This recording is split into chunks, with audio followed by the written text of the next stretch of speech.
kind of just had the idea and was like, you know what, maybe I'll just kind of go for it, see where it goes. But I just wanted to reflect on our my team's NGS season. Now, this is kind of going to be weird because I haven't even talked to them about it. So they may or may not see this video, which could be awkward. I don't know, but I don't think it's anything I wouldn't say normally. I think the thing is the timing of how just my thoughts and reflections, and it's not. I don't think it's anything that they probably wouldn't think I would say anyway. But I will reserve some names. I mean, obviously, if you know the team enough, then you'll probably know a lot of the guys who I'm talking about. But at the end of the day, it's like I'm not going to really, talk about any specific people outside of just reflection from how I thought our team did, and really just talk about in general, handling disappointing seasons. Because I mean, and just to give you a little backstory, if you're just watching this, you're like, why am I watching this? Like, this just guy is just talking about something, I may or may not even know about. But and I guess a lot of it is a lot of this you can take it in any kind of team, and whether you're in actual physical sports or esports. I mean, the dynamic and temperaments are similar as far as like how ideally you can approach things.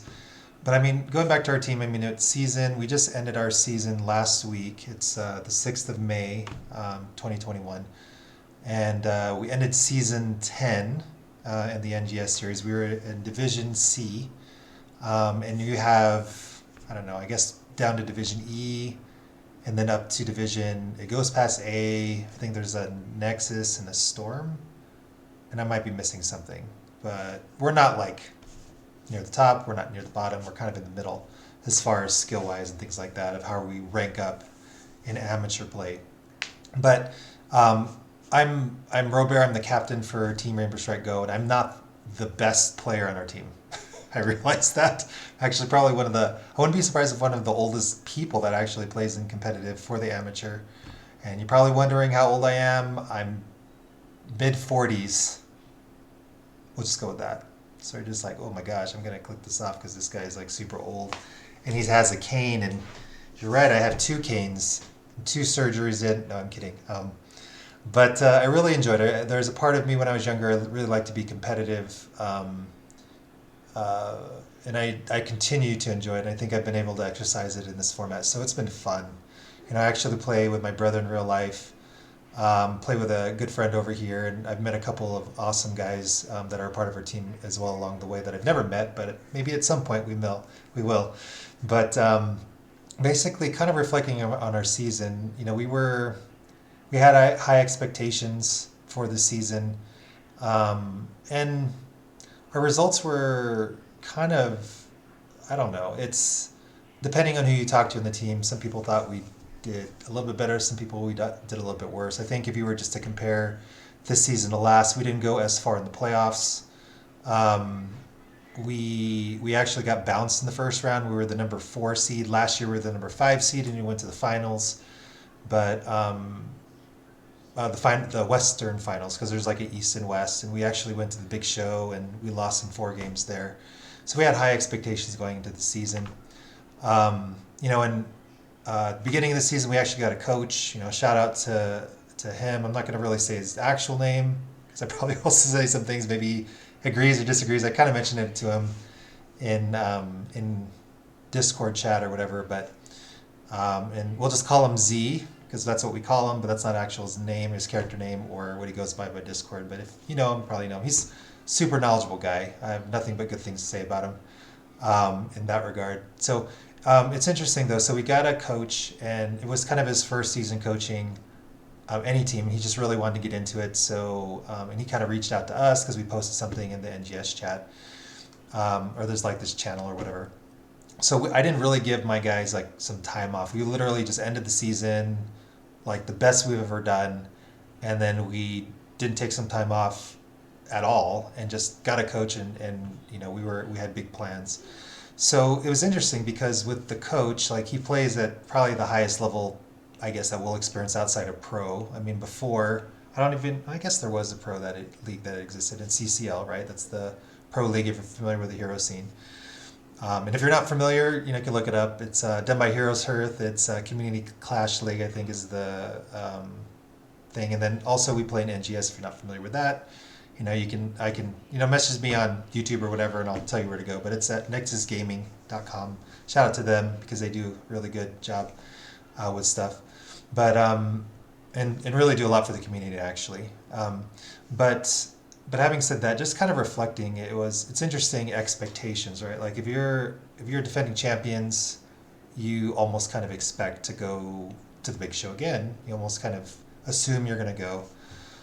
So your expectations are high, and I think if I'm honest with ourselves, it's kind of a double-edged sword, right? Like high expectations, and we felt like we did a lot of preparation, and in all honesty, we may not have. I mean, we only practice 2 nights a week. We play 3 hours, so maybe 6 hours. That's if we're constantly practicing. Now, if we were actually dissect that, we depending on what we have set up, whether it's scrims or something like that. Maybe we'll play practice like maybe 4.5 to 5 of those 6 hours every week, and then maybe the rest are ARAMs or in between games or whatever, right? So it's not. I mean, to be fair, we're not always practicing, and there's teams that put in a lot of work. They put in like 5 nights, 6 nights a week. Same amount of time we do, like 3-4 hours, maybe 5. And it kind of depends on how far you want to take it.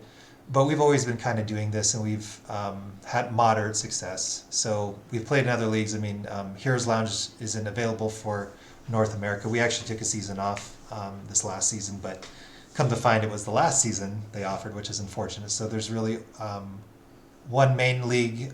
There might be some others popping up in the future. But at the end of the day, it's like our team traditionally would be a playoff contending team. We usually are kind of like seeded 4 or 5 in our division. That's pretty common, actually. So we are successful in that way. But as far as winning the whole thing, we haven't done that yet. We haven't won a championship or anything like that. And it's going to happen soon. I'm positive. I just don't know in what division, but I'm sure it's going to happen at some point. We're due. But I mean, and we've been playing for a few seasons that a lot of the other teams, they're familiar with who we are. When we play in Storm League or whatever, some people know what our acronym means, which is kind of cool. Talking to people from there. But we're generally a pretty solid team for the most part. Now, what's interesting about last season is kind of not giving them a break, and then we were all hyped, right? Like it wasn't like. At least to my understanding, no one was like dragging the feet and like hated the fact that we were just ending one season and diving into practice without a rest or a break. And we actually did kind of like a thing where we were just going ongoing seasons in different leagues, so it was kind of a grind anyway. But yeah, we got a coach. He was amazing with preseason. I personally wanted him to be more involved as the season progressed. I think his initial intention was just to help us as much as he could, and come to find out later, he was pretty involved in the community with a lot of other teams, a lot of other players. He was trying to coach a lot of different people. I don't know if he'll admit it or not, but it sounded like he was pretty busy.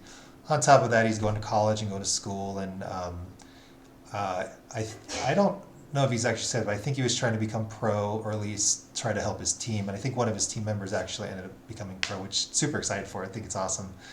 But I personally would have liked him to be a little bit more, during the season, but a lot of that is because he didn't know what he was getting into, and I had other hopes that he would be more involved as the season progressed. I think personally, for me, and I don't know if I'll ever have the time to do it because I would love to coach a team.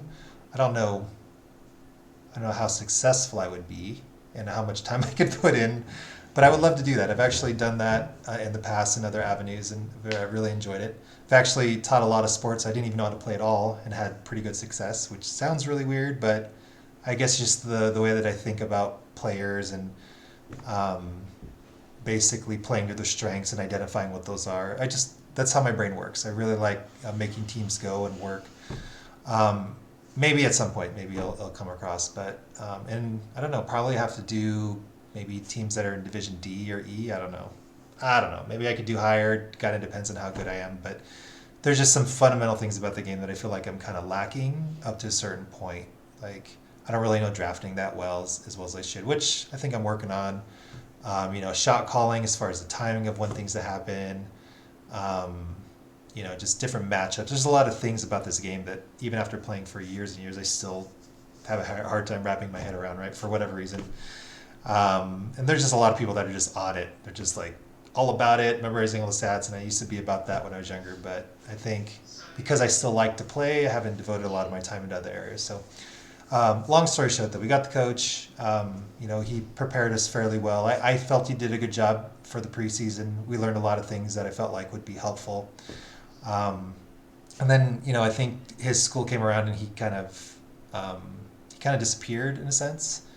And I don't think he meant to per se. I think he just had a lot of responsibilities and he was just trying to do too many things. That's kind of my perception. And I think really, if to give any feedback, I don't know if I ever will. I don't know if I ever see this, but I think at the time, I think the feedback that I would probably give him is number one, just try to see the team through the whole season. If you commit, I think that's just how I would approach it. Um, for better or for worse, just try to stick it out and try to be as available as much as you can and try to communicate, what you can do. I think the other thing too is knowing where the team is at. If they're at his high level of play. Um, he knew so much about the game and basically if every single person was exactly the same skill set, had exactly access to every hero in the hero pool. I don't know if that's the case at the high level, but they're just so knowledgeable at that level. Really, and because if you're on the fence of like going pro to like the highest league in amateur or whatever, that level of play is just considerably higher. Now maybe it's the mechanics combination of that, but I know a lot of it's like just the knowledge base. He's a smart dude, like legit. Um, I think I think I got a lot of value of it because I knew what the questions that I wanted to find out about it. Like I'm a gold player, so obviously the skill set from a gold to plat is very different. From plat to diamond is very different. From low diamond to high diamond is very different. From diamond to masters is very different. From masters to grandmasters. So you have a lot of levels of skill sets for this game, and just a lot of knowledge base that kind of comes with playing those ranks.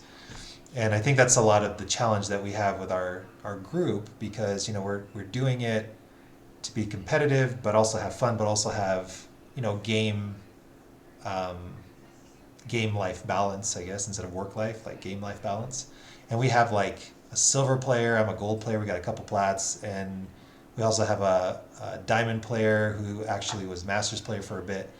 So we have a huge range of diversity and trying to get that cohesion together where everyone's on the same page has constantly been a challenge, right? Now, and the reason I'm talking about this too is because I don't know what's going to happen with our team. I think I've kind of thought about it. It's only been like a week, and usually when seasons don't end up the way we feel good about overall, then that we have a we have a guy that puts his emotions on his sleeves. Not going to name any names, but obviously if you see this, you know who you are. Um, and he's come a long way with managing his temper or I don't know if his temper is the right word, or um, basically his emotion when he loses. He's not a great loser. He's kind of piss poor, actually.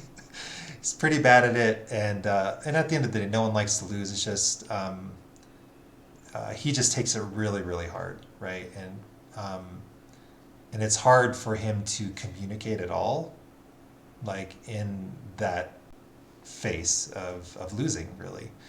And it's interesting how the season goes. And if I reflect a lot of our season, it kind of goes in this way. Like we'll have a good like preseason. We'll start off the season strong, and then we kind of tank a little. And a lot of that I think is probably my fault for not enforcing more kinds of practice. Because a lot of times what happened during the season, we would um, basically play our games, and then whatever time we got, we just ARAM. So there's only so much I can be learned in ARAM, but if we're going through, we only play a couple nights a week. Sometimes we'll have 2 games, sometimes 1. That means either 1 night for practice if we have a game that night, or maybe we just have 2 games and then we just don't practice at all. So it's kind of like whatever our muscle is, working together, synergizing, being on the same page, things like that. We just kind of degrade near the end of the season. So, and if I look back at our wins, they weren't. I mean, I think we had one more point higher than the season before, and we were one seed higher. So we were five the season before when we went to the finals. I might have said we were four seed, but we are actually five, I think. And then this last season we were four, and then we got bounced in the first round. We were defending champions, super let down for us. Um, but at the end of the day, we didn't really practice as best as we could. We weren't as focused as we could have. I mean, and really kind of the state of the game. There's a couple of our guys which are better players. They were just kind of getting fed up with the game because it's been so stagnant. I mean, I just love the game so much. I don't play it as often as I would like, to try to balance, being in a relationship that I want to keep and stay in, and then just other things that, you do through the course of your life, if you're trying to do a balanced way of living. And I'm trying to do that. So, like, every time that I play, I'm super excited, regardless if I win or lose. I love to win, though. Love to win. Hate losing. I think just over time, I've been able to manage that better. And going back to the guy before, it's like I'd been there before. I think he kind of reminds me of actually when I was younger. Like I was really bad at losing. Like, to give you guys an example, um, like I don't think I really had a healthy approach to competition until like way later in life, like until I accepted that I was actually enjoyed being competitive. Like, for example, I remember bowling as a kid, and like maybe three or four, whatever, I would cry. I would legit cry if I gutter ball. It was so embarrassing to gutter ball. And obviously I was playing with adults, so even the matchup wasn't, it wasn't realistic. I wasn't gonna bowl at the level they did, especially if I was just learning the game. But I held the expectations to myself, but I was just destroyed, like confidence wise, as a 3 or 4 year old kid. And then I think even goes back to later, where um, I was miniature golfing, I think, with my dad and my, actually technically my stepdad, but he's my dad. Like, I don't really know any other dad outside of him because he's been around forever. And then he had a son, with another woman, and so my stepbrother. But it was like, I don't know if it was for my birthday, or I think it was my birthday, I think. And they took me miniature golfing, and again, like trying to compare myself as a kid to them as an adult, and they were like getting holes in ones or twos and threes, and I was like getting fours or fives, and I just couldn't handle it. I was probably getting like five, right? I remember getting so angry. It was like the second hole. I got so mad. I don't even think my brother knows. It's on the team. I don't think I've told him the story, but I chucked the ball in the lake, and I chucked I chucked the golf clubs in the lake. Oh gosh, it's terrible. But I think it's because I wanted to win so bad, and I didn't really have a healthy approach to competition. I mean, I think a lot of that, I laugh about this. But growing up, I think every time my mom would watch a sports team, she watched like basketball, and I grew up in California, so I was a Lakers fan. Um, Tennis, I think, she watched a lot of, everything but golf. I think bowling, just anything that had to do with sports, baseball. But every time her team lost or was losing, she'd click the channel and just like, um, just have like be in a bad mood, really. And I think I kind of adapted that, and I didn't really know what healthy competition looked like. So it's interesting. So as a kid, once I had that golf experience where I just like was so embarrassed, and so like humiliated, I pretty much just turned off the competition thing for a while. Like, I just couldn't handle it, so I would rather just be fine playing instead of winning or losing. And it's not until recently, well, last few years, that I was like, you know what? I really like being competitive, and I like winning. Um, uh, I also hate losing, but I love winning, right? And I think I just had to kind of revisit that.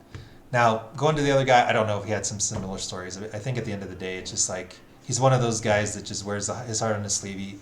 He puts all of his emotion, for better or for worse, and maybe that kind of gets the better of him in game or after the game sometimes, because we can tell when he starts to tilt, right? And he's like family at this point. I mean, we've been playing with him for a while, so it's kind of like, as long as he still enjoys playing with us, I just want to really encourage him to not be a douche, as much as he can. And he's worked on it over the years. I mean, very, very different when we first started playing together.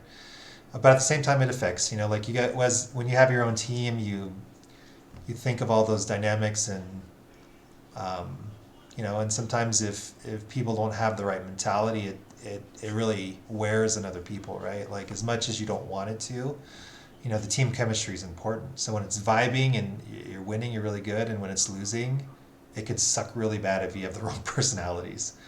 And just to be clear, I really love my team. I love playing with them. I hope I get to play with them more often. I just don't know where they're going to be at because of where the game's at. There hasn't been a lot of changes. They're used to that. I personally like it.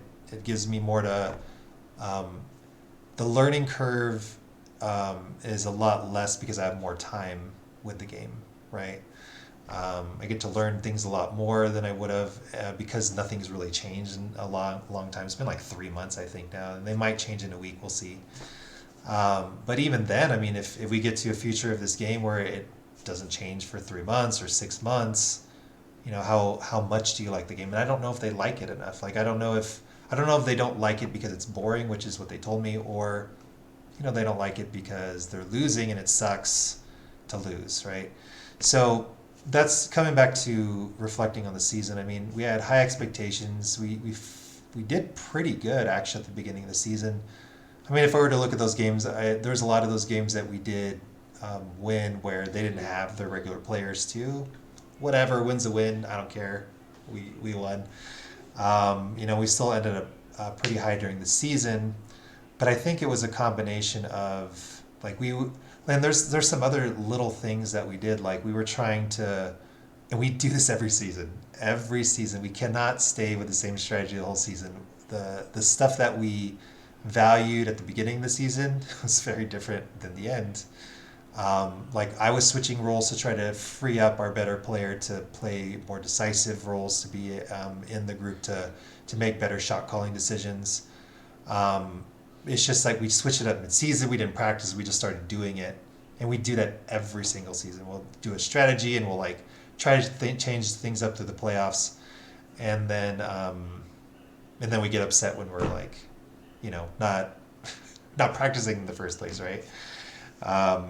So it's kind of one of those things. I think this season, the D West season, for whatever reason, it felt pretty close in skill level, which is actually good for them. You know what I mean? Ideally, you don't want to just blow people out all the time. I mean, sure, it's great to have championships, but at the same time, it's good to be tested and win those hard battles.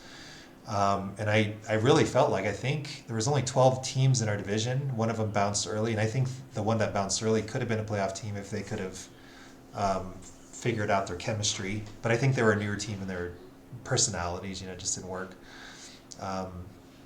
And so there was only 11 teams, right? So 8 of them go to playoffs, and I think 10 of those 11 were playoff contending teams, legit. I think the number 10. That ended up number 10. They got better as the season progressed. We beat them at the beginning of the season, and I was strategic about that. I actually purposely, because it was a flex game, I wanted to play them when I knew they didn't know how to play, so we'd get the win. So I'm very strategic. You know what I mean? The older I get, I got to play those little things and take the small wins where we can. But at the end of the season, I don't know. I mean, they would have been comparable, if not maybe beaten us. I'm not sure how, because they got way better at the end of the season. At least from what I can tell. So, I mean, obviously, if you're in that league and in those seasons, you'll know who I'm talking about. But, I mean, it was tough. It's probably one of the toughest seasons as far as skill matchups that we've been in. And at the end of the day, it's sure, if everyone's similar in skill level and we're not putting in the work, and I don't really feel like we did. I think it was a combination of people just,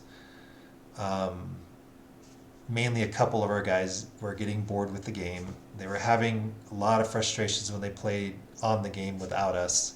And then when we did play together, our 6 hours that we dedicated or allotted for time, sometimes guys would leave early, which means we get less time together, and then we're playing ARAMs, and there's only so much you can really build chemistry-wise in that regard.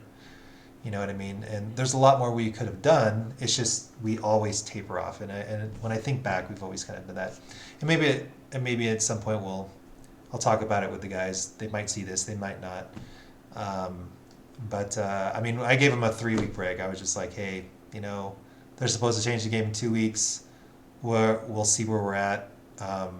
And at the end of the day, they're like literally consider leaving the game.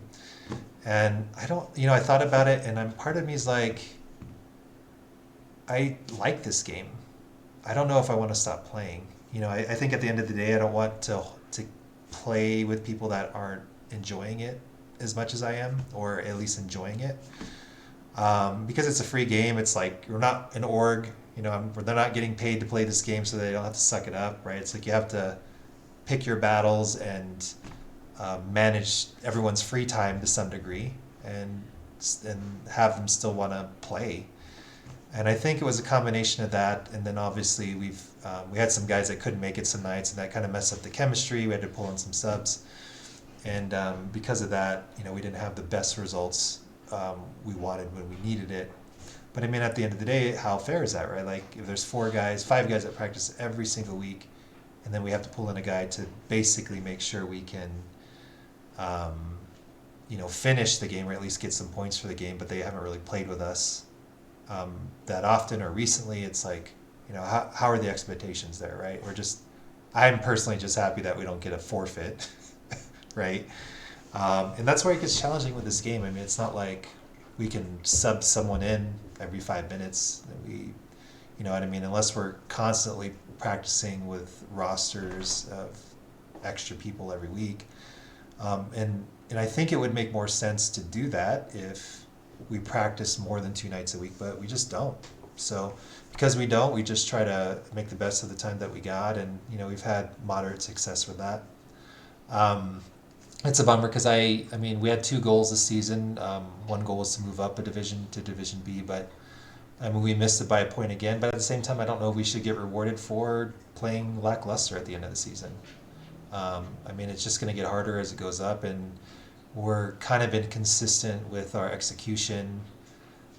You know, we're still falling in the same pitfalls as far as communication or not communicating or being positioning, or I mean, and I'm no exception, you know what I mean, to a lot of these things I'm talking about. But we keep making similar mistakes, and then we're expecting different results. Like, how smart is that, right? It's like almost the definition of insanity.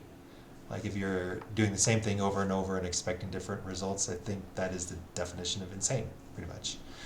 You guys have probably heard of this in a corporate office because it gets talked about a lot. But I think if we were to really reflect and just think about, well, me specifically, think about like like our results, the way it happened, and we got bounced in the first round. The other team was just better than us. You know, I had a game plan. And there's a lot of mistakes that we did make, and the games were winnable. But I think it's, for whatever reason, like if we cannot keep our mentality, we just crumble. And I don't feel like say as a coach, if I was just coaching the team only, I would address that stuff, but I was just a coach. But as a player, sometimes it's kind of hard to like say, hey, I'm the gold player. You know, everyone higher than me, like, I know that what I'm saying is right. We need to change our attitude, but then trying to change the attitude in the moment is tough for a lot of people. It's hard to just switch and let things go. And you know, as a group, we've gotten better at it over time, but you know, people are human. You know, and at the end of the day, if people are having a hard time even playing the game, that's going to factor into a lot of things too. But I think at the end of the day, I mean, the season was disappointing. But if we really look at all the factors, I mean, I understand why we ended where we are. That kind of brings me to the next thing. I guess just what do we work on moving forward? I mean, I guess number one, I'm hoping that my team wants to play another season, because I do. But I think how we approach it, I've kind of mentioned some stuff before I gave them a 3 week break of how to do that. I mean, I can make another video about just options that you could talk about. But I think, because here's the thing, like, really there's only going to be one winner, right? Like, if you think about the way that the Nexus works, you got 12 teams that start on each side. So you got the East and West, and then there's 24 teams if you add it all up. You know, there's going to be a representative from both. There's only one winner, right? So 23 teams are not going to win the whole thing, right? If you think about it, only one. Um, so there's going to be a lot of disappointment, and teams break up over it.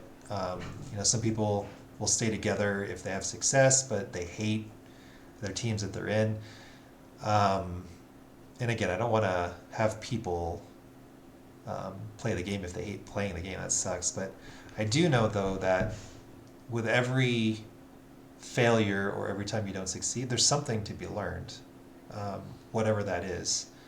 And whether it's still the same basics that you're trying to figure out, whether it's um, communication or chemistry or character pool or whatever. And that's not even just heroes. I mean, in general, there's always something we learn anytime we fail. Same thing in business, right? If you're your own business owner or trying to be your own business owner, you're going to have a lot of failures, and every failure, if you rarely learn from it, which is what I'd hope we would do as a team. I would hope, that's my hope, that we would learn from our losses and actually grow from it, because that's how we're going to get better as people. Now, at the end of the day, I think if I don't know if they want to play another game, I don't know if I'm going to go with them, and that's something I haven't really talked to them about, because I like the game too much. I think I've played enough games that have been competitive. I can just fill their spots. It's not going to be the same, for sure. But at the end of the day, though, I mean, I like the game. I like playing with them, but I do like the game. And as long as I'm enjoying it, that's how I'm going to spend my time. And I'd hope they'd enjoy it too. But it's a video game, right? Like, any video game that you play, you might get bored over time and maybe just need a break. And maybe that's just what they need. They might just need a break. Maybe eventually they'll do some balance changes and they'll want to come play again. I don't know. Honestly, if the game stayed the same way for like 6 months a year, I personally wouldn't care, because I'm that kind of person. I just figure out a way to figure out how to innovate or how to do different things. And I wish I was good enough to constantly do that all the time in this game. But there's just so many things and so many approaches you can do that we haven't even attempted yet. I like being innovative, and I think the better players on the Mafia team hate that about me because they think I'm kind of off the wall. But it's creative. Like, I like being creative. I like winning in ways that are not traditional. I like surprising the opponent, but also surprising ourselves of what's possible. But either way, I hope we have more seasons. I personally hope I have more seasons with those guys. But if not, I guess sadly I'll just find another team to roll with or build the team, because our team is Team Rainbow Strike Grow, and our name definitely has some staying power, because we've been playing for a bit. But you got to find the right people. So either way, like, hopefully this video is helpful. I don't know if it is or not. Maybe it's just me ranting or whatever, or just reflecting as honest as I can. And honestly, if you probably talk to them individually, I don't know if they would feel the same way. Like, maybe they'd have a lot of different points of view. I tend to try to be more optimistic about situations. I'm not always that way when I reflect on my own self, but I think when I try to reflect on a lot of different, like, is macro, as much macro as I can be, if you want to think of it that way. Just the bigger picture. I like to try to see that as best I can. I think if we are able to learn from this and figure out what worked and what didn't, and actually work on that, when we do start our off season, we'll be more successful and be a stronger team. But we definitely are missing a couple things before I feel that we'll be successful at the next division. And here's the thing, like, we're almost there, like, not even executing those things. That's what's crazy. But hopefully I'll get to play with these guys again, because I love playing with them. But if not, I'll probably just keep playing, because I love this game. So either way, drop a comment, share your stories in the comments below if you're seeing this on YouTube later. If you like my content, want me to do more of it, I can open up more about just stuff in general if you got questions for it. Pretty open. I don't know everything. I don't think even if I knew the most, I don't think I still would know everything. And maybe I'll get to that stage at some point. I don't know. But I'll see you guys in there. If you want to whisper me, say hi in game, that's perfectly good. Say hi back. And if you have any questions or like me to talk about other content like this, just let me know. All right, you guys have a good one. Take care. Bye.